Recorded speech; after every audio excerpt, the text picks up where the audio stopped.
अब आप देखिए प्रशांत किशोर पूरे अमले जमले के साथ चुनाव लड़े और 0 पे आउट हो गए। तो ऐसे में कौन सा उन्होंने जो है जादू कर दिया कि अब जो है वो जो मोदी जी के भी बॉस हैं, जो मोदी जी के भी चेयरमैन हैं, उनकी सीट पे पहुंच गए और अब उनको उस सीट को हथियाने जा रहे हैं। ऐसा क्या करिश्मा हुआ? दूसरी बात ये है कि भारतीय जनता पार्टी, सम्राट चौधरी तो शाम दाम दंड भेद करने में अमित शाह से भी आगे हैं। तो वो क्यों इतने शांत बैठ गए? उन्होंने क्यों इतनी शांति से सीट को जीतने दिया? तो ये कहीं न कहीं जो विपक्ष आरोप लगा रहा है कि कहीं न कहीं कोई षड्यंत्र है और भारतीय जनता पार्टी पीके को विधानसभा चुनाव में मदद करने का इनाम एक तरह से दे रही है, इस तरह के आरोप लग रहे हैं। नमस्कार दोस्तों, कैसे हैं आप लोग? उम्मीद है आप सभी अच्छे होंगे। भारतीय जनता पार्टी के बॉस, मोदी जी के भी वो बॉस हैं नितिन नवीन, उनकी छोड़ी हुई सीट विधानसभा की, उस पर उपचुनाव हुए। वहां पर भारतीय जनता पार्टी चुनाव हार गई। तो ये जो हार है, ये केंद्रीय नेतृत्व की हार मानी जाएगी या फिर राज्य की सत्ता पर काबिज जो है भारतीय जनता पार्टी सम्राट चौधरी की हार मानी जाएगी? इसको लेकर लोग विश्लेषण कर रहे हैं। इस बीच बीजेपी के तमाम नेता हैं जो अपनी गंदी जुबान से गंदगी फैलाते हुए दिखाई दे रहे हैं। इसको लेकर भी बात करेंगे। क्या भारतीय जनता पार्टी का भविष्य है जो दिख रहा है वो बुरे दिन की शुरुआत है या फिर अभी और भी बहुत कुछ देखना बाकी है? करेंगे बात। केपी मलिक जी बृहस्पतिवार हमारे साथ जुड़े हैं। सर, बहुत बहुत स्वागत है आपका। बहुत बहुत धन्यवाद हिमांशु जी। आपका और आपके दर्शकों का बहुत बहुत आभार, धन्यवाद। अच्छे कमेंट करते हैं, हौसला अफजाई करते हैं। आशा करते हैं लगातार इसी तरह का प्यार उनका बना रहेगा। जी। सर, एक तरफ हम देख रहे थे बिहार में चूंकि उपचुनाव हो रहा है, हालांकि मध्य प्रदेश में और गुजरात में भी हो रहा है एक एक सीट पर लेकिन बिहार को लेकर जो तस्वीर उभर कर सामने आई है, प्रशांत किशोर ने जो चमत्कार करके दिखाया है, विपक्ष भी हैरान है क्योंकि आरजेडी वहां पर तीसरे नंबर पर है और भारतीय जनता पार्टी दूसरे नंबर पर है। बड़ी बात यह है कि बांकीपुर सीट नितिन नवीन की सीट रही है, 5 बार से वहां पर लगातार विधायक रहे हैं वो। तो फिर भारतीय जनता पार्टी ये सीट अगर हारी है तो फिर सम्राट चौधरी की क्या भूमिका है या फिर जो मोदी जी के बॉस हैं उनकी क्या भूमिका रही है, इस पर लोग अब चर्चा करने लगे। आपको क्या लग रहा है, ये जो उपचुनाव के नतीजे आए हैं ये बीजेपी को डेंट कर रहे हैं या फिर प्लानिंग कुछ और है और दिख कुछ और रहा है? देखिए हिमांशु, अगर नॉर्मली हम देखें, जो उपचुनाव होते हैं तो माना यह जाता है कि जिसकी सरकार है वही जीत लेते हैं और लगातार इस तरह की चीजें होती हैं। बहुत कम देखने को मिलता है कि सत्ताधारी दल हार जाए और दूसरा कोई दल जीत जाए, ये बहुत कम होता है। हमने हालांकि उत्तर प्रदेश में एक बार हमने देखा था, लेकिन जिस प्रकार से आप देख रहे हैं कि गुजरात में तो कोई डाउट ही नहीं है कि भारतीय जनता पार्टी जीत रही है। मध्य प्रदेश में इस तरह की स्थिति दिखाई दे रही क्योंकि वहां विपक्ष मजबूत है कांग्रेस का, कांग्रेस बीजेपी की ही टक्कर रहती है। तीसरा कोई मामला बनता नहीं है, तो इसलिए कांग्रेस में भाजपा में कड़ी टक्कर है। अब आप अगर बिहार की बात करें, बिहार में जो अनोखी चीज चल रही है, जो पिछले लोक विधानसभा चुनाव के बाद एक करिश्माकारी वहां पे जो मुख्यमंत्री बने हैं और वहां तमाम करिश्मे जो है भारतीय जनता पार्टी के चाणक्य ने किए हैं। मैं लगातार कई बार चैनल पे कह चुका हूं कि प्रशांत किशोर जिस प्रकार से बिहार में राजनीति की शुरुआत की है, जिस प्रकार से वो राजनीति कर रहे हैं, तो कहीं न कहीं और विपक्ष लगातार उनके ऊपर इस प्रकार का आरोप लगाता रहा है कि ये भारतीय जनता पार्टी की बी टीम है। अब आप देखिए प्रशांत किशोर पूरे अमले-जमले के साथ चुनाव लड़े और 0 पे आउट हो गए। तो ऐसे में कौन-सा उन्होंने जो है जादू कर दिया कि अब जो है वो जो मोदी जी के भी बॉस हैं, जो मोदी जी के भी चेयरमैन हैं, उनकी सीट पे पहुंच गए और अब उनको उस सीट को हथियाने जा रहे हैं। ऐसा क्या करिश्मा हुआ? दूसरी बात यह है कि भारतीय जनता पार्टी, सम्राट चौधरी तो शाम दाम दंड भेद करने में अमित शाह से भी आगे हैं। तो वो क्यों इतने शांत बैठ गए? उन्होंने क्यों इतनी शांति से सीट को जीतने दिया? तो ये कहीं न कहीं जो विपक्ष आरोप लगा रहा है कि कहीं न कहीं कोई षड्यंत्र है और भारतीय जनता पार्टी पीके को विधानसभा चुनाव में मदद करने का इनाम एक तरह से दे रही है, इस तरह के आरोप लग रहे हैं। हालांकि ये हमारे सूत्रों द्वारा या विपक्ष द्वारा लगाए गए आरोप है, हमारे पास इसके कोई तथ्य नहीं है। तथ्य तो बहुत सारी चीजों के नहीं है। तथ्य तो उनके पास भी नहीं है जो विधुड़ी जी आज बोल रहे हैं कि जंतर मंतर पर सब पंचर लगाने वालों की औलादे थी। तथ्य तो उनके पास भी नहीं है जो अतुल लीमे आरएसएस के वरिष्ठ अधिकारी हैं, वो कह रहे हैं कि जो जंतर मंतर पे आंदोलन था वो षड्यंत्र था, बड़ा षड्यंत्र था, विश्वकारी षड्यंत्र था। तो बिना तथ्यों के लोग आरोप प्रत्यारोप करते हैं।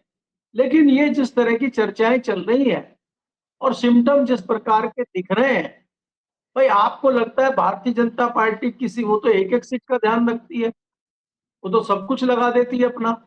तो बांकीपुर में ऐसा क्या हुआ कि भारतीय जनता पार्टी को जोड़ की लगा रही, निष्क्रिय दिखाई दे रही है और तमाम नाटक और वो हुए। आपने देखा कि नितिन नवीन ने अपने एक चहेते व्यक्ति को टिकट दे दिया और उन्होंने पर्चा भर दिया, सारा कुछ हो गया, फिर पर्चा वापस लिया, तमाम वहां पे नाटक चला।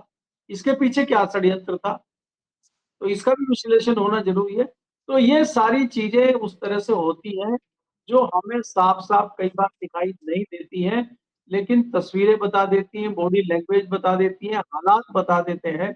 जिस तरह के हालात आज बिहार में बने हुए हैं, कहीं ना कहीं लगता है कि इसके पीछे एक पुराना खेल है और उसी खेल में कहीं ना कहीं पीके शामिल थे, जिसका इनाम उनको मिल रहा है, मुझे ऐसा।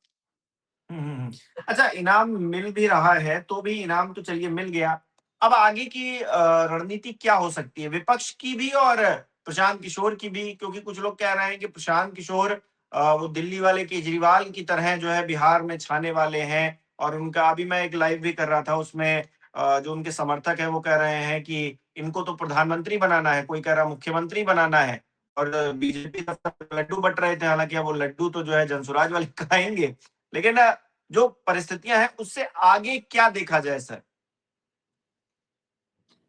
देखिए हिमांशु, जिस प्रकार से एक माहौल देश में बनाया गया था 2011 में, आपको याद होगा, और जिस तरह से छल किया गया था जनता के साथ 2011 में केजरीवाल और उसके तमाम समर्थकों द्वारा, और बताया गया था कि बहुत बड़ा आंदोलन है, सब पलट कर रख देगा, और उसमें अधिकतर लोग भाजपा में ही चले गए। आज कपिल मिश्रा जैसे लोग जो विधानसभा में चिट्ठा खोल रहे थे मोदी जी का, कई सारे ऐसे नेता जो दिन रात मोदी को कोसने का काम करते थे, आज वो भारतीय जनता पार्टी में मलाई खा रहे हैं। यही राघव चड्ढा थे जो राज्यसभा में एक एक चीज निकाल के लाते थे और भारतीय जनता पार्टी पे पता नहीं क्या क्या आरोप लगाते थे। अब भारतीय जनता पार्टी की सरकार की विकेट कीपिंग कर रहे हैं ये। तो ये इस तरह के नेताओं का कोई ये नहीं होता है, उनका चरित्र नहीं होता है नेता। हालांकि राजनीति में तो आजकल कोई चरित्र, कोई नैतिकता दिखाई दे ही नहीं रही है। आज कौन कहाँ है, कल सुबह कहाँ होगा, मतलब पता चला कि सो रहे हैं बीजेपी में और नींद खुली कांग्रेस में, और सो रहे हैं कांग्रेस में, नींद खुली समाजवादी पार्टी में। आजकल तो नेताओं के ऐसे हालात हो गए हैं। तो इसमें मुझे लगता है कि कोई भी टिप्पणी करना बेमानी है। इनका नेताओं का कोई चरित्र नहीं है। अब आगे आने वाले समय में क्या करेंगे पी के, अगर उनको राजनीति ही करनी है और वो राजनीति के तालाब में उतर गए हैं, और राजनीति के तालाब में तो आजकल जब से भारतीय जनता पार्टी है उसने कह दिया कि जितना ज्यादा कीचड़ फैलाओगे उतना शानदार कमल खिलेगा। तो इस जो कीचड़ में उतरे हैं पीके साहब, प्रशांत किशोर, तो वो भी राजनीति करेंगे। जब राजनीति करेंगे तो कुर्ता भी मैला होगा और आरोप भी लगेंगे, प्रत्यारोप भी लगेंगे और छींटे भी लगेंगे।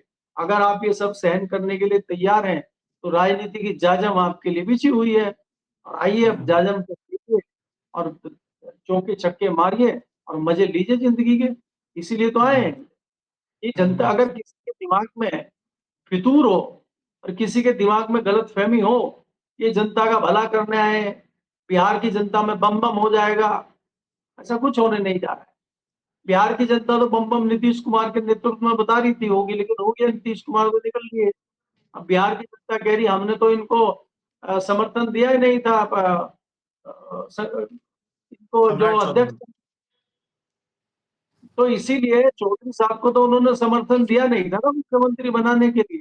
तो फिर सम्राट चौधरी जैसे चौधरी बन के बैठ गए वहां पे बिहार के। तो इसलिए बिहार की जनता में भी भले ही वो आधा प्रतिशत हो, जितना भी हो, मतलब तमाम लोग ऐसा कह रहे हैं, ऐसा भी नहीं है। बीजेपी वालों की तो अभी भक्ति चल रही है, उनकी भक्ति उतरने में, बुखार उतरने में टाइम लगेगा, लेकिन बाकी के लोगों का जिनका बुखार उतर गया है, वो तो ये कह रहे हैं ना कि सम्राट चौधरी को तो हमने वोट दिया नहीं था, हमने तो नीतीश हम्म, कुमार को दिया था। तो इसलिए हम्म, वो जो सवाल पूछ रहे हैं उनका भी इलाज हो रहा है, और इसी तरह से इलाज उनका हो जाएगा जो अभी समर्थन इनका कर रहे हैं, क्योंकि सच्चाई खुलने में देर नहीं लगती। जी। हम्म। अच्छा, पिछले कुछ वक्त में कौन से ग्रह नक्षत्र बदले हैं अमित शाह जी के या फिर प्रधानमंत्री नरेंद्र मोदी के, बीजेपी के, कि झटके पर झटका मिल रहा है? 20 तारीख को जंतर मंतर पर प्रदर्शन हुआ, उसके बाद में जो तस्वीर बदली उसमें धर्मेंद्र प्रधान को इस्तीफा देना पड़ गया। मोदी जी रील बना रहे हैं, रातों रात परेशान हो रहे हैं। उधर अमित शाह से भी इस्तीफे की डिमांड की जा रही है। संसद आ पाने की परिस्थितियों में दोनों नेता दिखाई नहीं दे रहे हैं। बीजेपी वाले सफाई भले ही दे रहे हैं। अब ये जो उपचुनाव का डेंट है, गुजरात को छोड़ दें तो दो जगह पर जो है ये अलग डेंट लग रहा है।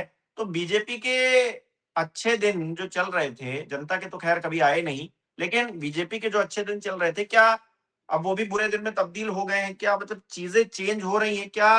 वो जो ग्राफ होता है ना कि एक बार ऊपर जाता है, फिर ठहरता है और फिर नीचे आता है, तो अब नीचे आना शुरू हो गया है क्या?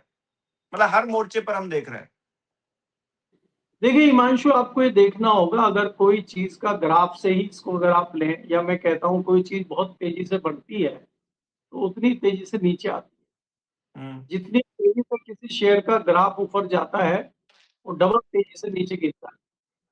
और जिस प्रकार से कुछ ही सालों में लोकप्रियता हासिल मोदी जी ने की थी, तो भारतीय जनता पार्टी की सरकार जिस प्रकार से 24 में 14 में बनी थी, उसमें बहुत सारे लोगों को अलग एक आशा थी कि कांग्रेस ने जो लूटपाट की है, कांग्रेस ने जो भ्रष्टाचार किया है, मोदी जी आ गए हैं, सबके अच्छे दिन आएंगे।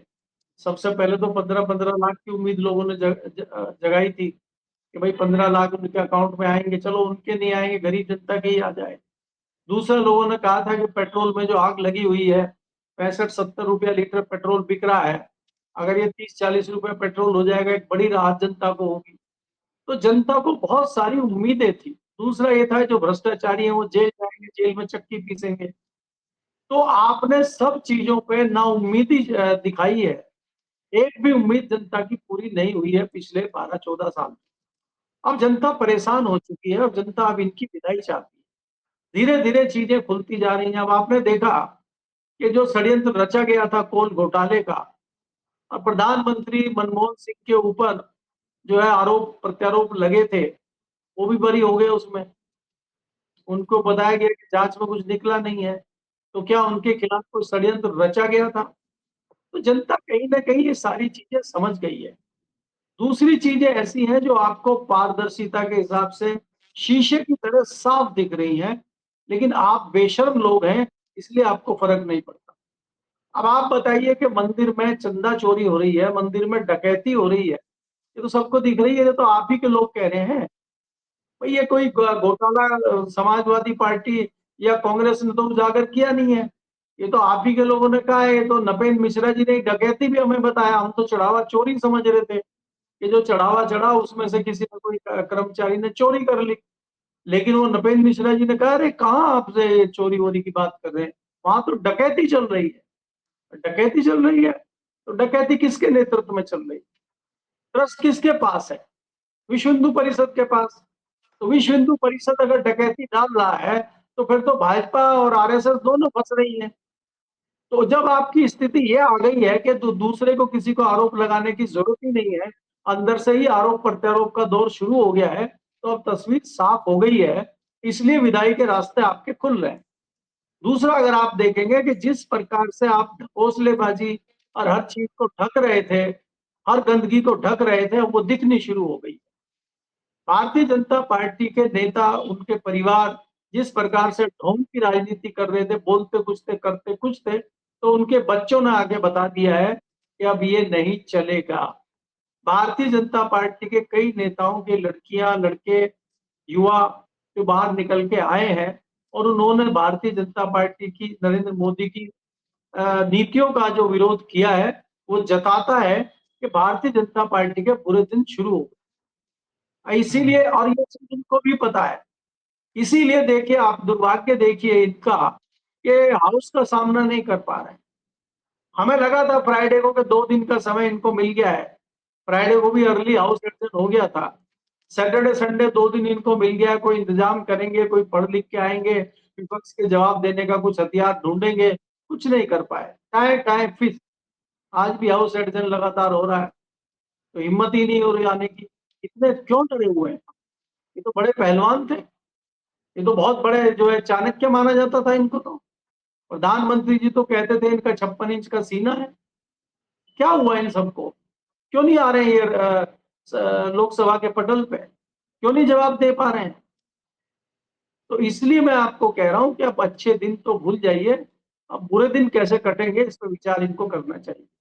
अच्छा, आपने पहलवानों का जिक्र किया, एक खबर ये भी आई है कि जो महिला पहलवानों ने, रेसलर्स ने जो आरोप लगाए थे दबदबे वाले नेता भारतीय जनता पार्टी के बृजभूषण शरण सिंह पर, उस पर उन्हें बरी कर दिया गया है कोर्ट की तरफ से। जो आरोप थे वो साबित नहीं हो पाए हैं, तथ्य नहीं थे वहां पर, जो सबूत होने चाहिए थे उनकी कमी की बदौलत जो है बृजभूषण शरण सिंह को जो है राहत मिल गई है। अब बृजभूषण शरण सिंह के चुनाव लड़ने की अटकलें लगाई जा रही हैं।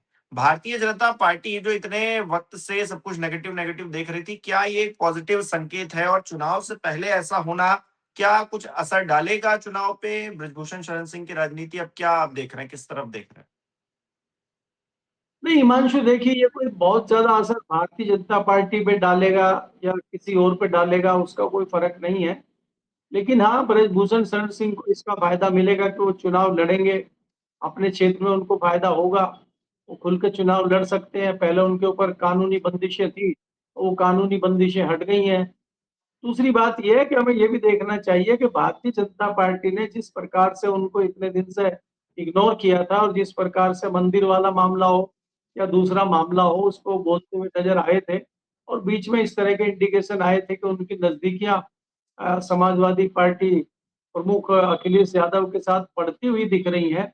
तो कई लोगों का ये भी कहना है कि वो समाजवादी पार्टी के साथ भी जा सकते हैं, क्योंकि कहीं ना कहीं इस बात का एहसास उनको भी है कि ये मंदिर वाला मुद्दा उत्तर प्रदेश में चुनाव में बड़ा इशू बनेगा, और इससे भारतीय जनता पार्टी को बड़ा नुकसान हो सकता है। तो ये देखते देखिए, ब्रजभूषण सिंह के ऊपर बहुत सारे आरोप हैं, बहुत सारी चीजें हैं, मैं तो उनको बिल्कुल भी क्लीन चिट नहीं देता। लेकिन मैं इस बात को भी नहीं नकार सकता कि उनका दबदबा जो है, उनके क्षेत्र में तो दबदबा है। लगातार वो इतने सालों से राजनीति कर रहे हैं, तो उनके वोट पक्के हैं, उनका अपना क्षेत्र है जहाँ पर उनका दबदबा चलता है। इसीलिए चाहे उनका लड़का सांसद हो, चाहे विधायक हो, चाहे पत्नी भी सांसद और विधायक बनती रही हो, तो कहीं न कहीं राजनीति में उनका दखल है, और किसी भी सियासी दल को ऐसे लोग चाहिए जिनका क्षेत्र में दबदबा हो। तो इसलिए ब्रजभूषण सिंह को निजी तौर पे इसका एक बड़ा फायदा मैं देखता हूँ, चाहे वो भाजपा में रहें और चाहे वो समाजवादी पार्टी में जाएँ। लेकिन भारतीय जनता पार्टी को इसका कोई बड़ा फायदा होगा, ये मुझे नहीं लगता। जी। हुँ, हुँ, हुँ। लेकिन कम से कम वो चीज़ें, क्योंकि ये जब बृजभूषण शरण सिंह पे आरोप लगे तब मुझे याद है कि तमाम भारतीय जनता पार्टी के जो नेता थे वो बृजभूषण शरण सिंह के साथ संसद में भी नज़र आ जाते थे। तो आरोप लगने लग मतलब उनको बड़े नेगेटिवली देखा जाता था कि देखिए जिन पर आरोप लगे हैं और कुछ एक्शन तो हो नहीं रहा है, उल्टा जो है हँसी-ठिठोली करते हुए ये लोग साथ में निकल रहे हैं। तो एक जो वो छवि, जो एक इमेज जो बनी थी उस वक़्त बृजभूषण शरण सिंह के चक्कर में, वो कहीं न कहीं थोड़ी अब जो है उन चीज़ों से रिलैक्सेशन तो मिला ही। नहीं देखिए हिमांशु, आप ये चीजें देखेंगे कि भई अगर इस तरह के आरोप से मुक्त आप होते हैं, तो उसी तरह से आपके राजनीतिक प्रतिद्वंदी हैं या राजनीतिक समर्थक हैं, वो उसी तरह से फिर आपको लेने लगते हैं। मैंने तो पहले ही कहा कि राजनीति में कोई नैतिकता और कोई सिद्धांतवाद तो चलता नहीं है, तो इसलिए कोई फ़र्क इन लोगों को पड़ता नहीं है। मैं इसीलिए कह रहा हूँ कि निजी तौर पे ब्रजभूषण शरण सिंह को इसका बड़ा लाभ हुआ है, लेकिन हुँ। भारतीय जनता पार्टी को या उसके दूसरे नेताओं को इसका कोई फ़ायदा होगा, उससे मैं इत्तेफ़ाक नहीं रखता। जी। हालाँकि हालाँकि ये पूरा मामला अब उच्च अदालत भी जाएगा, क्योंकि घोषणा की गई है पहलवानों की तरफ से कि हम इस पूरे मामले पर हायर कोर्ट जाएँगे। तो आगे अभी मतलब खेल खत्म नहीं हुआ है, अभी जो है चीज़ें बाकी हैं। ऊपरी अदालत में क्या होता है ये भी देखने वाली बात रहेगी। बहुत-बहुत शुक्रिया सर, हमारे साथ जुड़ने के लिए, तमाम बातचीत के लिए। हमारे दर्शक किस तरह से देख रहे हैं इस विषय को कमेंट करके ज़रूर बताएँ। इस वीडियो को लाइक करना, शेयर करना मत भूलिएगा। हमारे चैनल को सब्सक्राइब नहीं किया तो वो भी ज़रूर कीजिएगा। आप हमें सहयोग भी कर सकते हैं जॉइन बटन पर क्लिक करके। बहुत-बहुत धन्यवाद।